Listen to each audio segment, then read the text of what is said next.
Now, if I talk about the syntax or the declaration of 1D array, first of all, we are having is the type.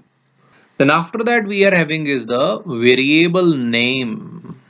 And we will start the bracket, and in the bracket, we will write the size and then semicolon. Now, if I take all the elements one by one, so type is the data type.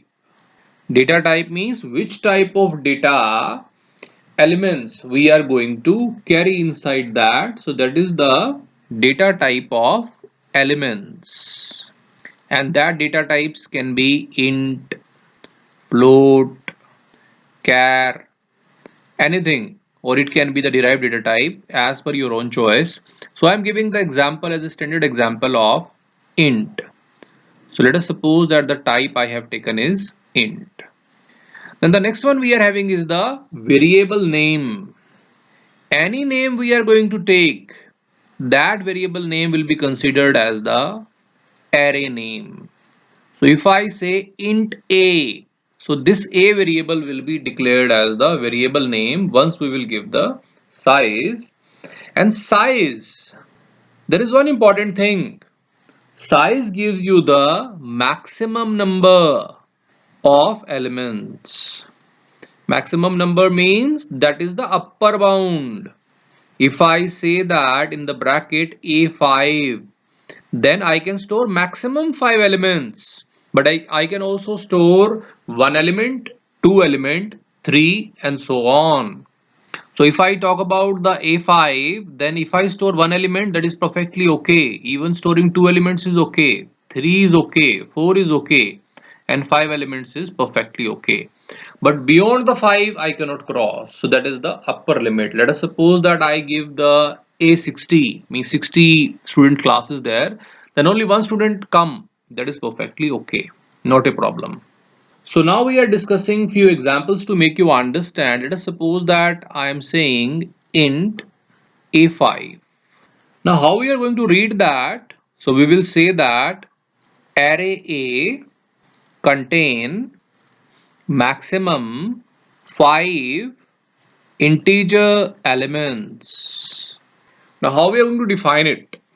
So if I say int 5, so there will be 5 continuous block, means contiguous memory is allocated.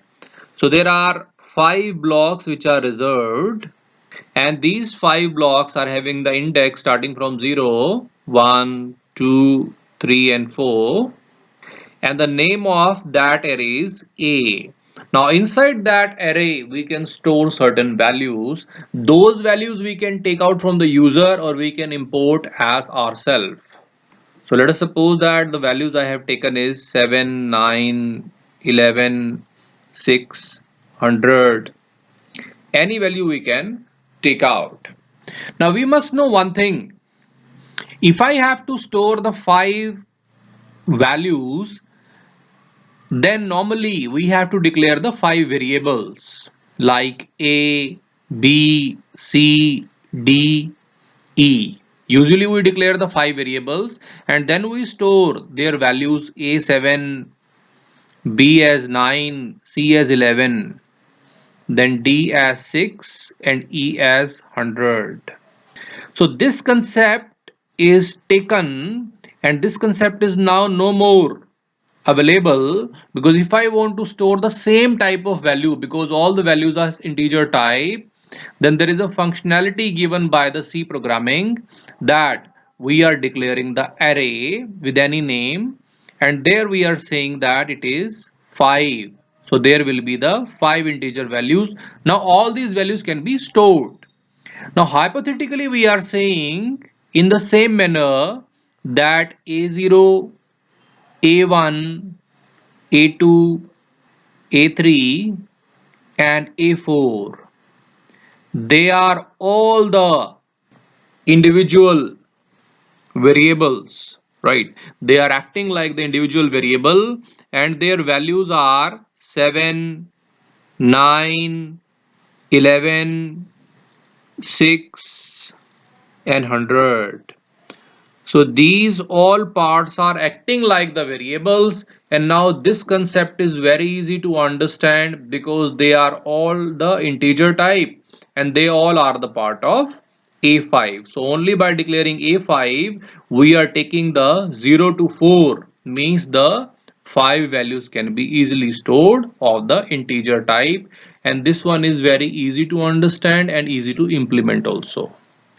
Now we are taking the next example. Let us suppose that we are saying float B 3. Now how we are going to read that? We will say that array B contain maximum 3 real elements. Real means float. So float elements or real elements both are same. Now how it will take the memory? There will be 3 continuous memory will be reserved. So 3 blocks will be there and the name will be B and their index are 0, 1, 2 and their values will be, let us suppose, 1.1, 2.3, 7.9. So these real values will be taken.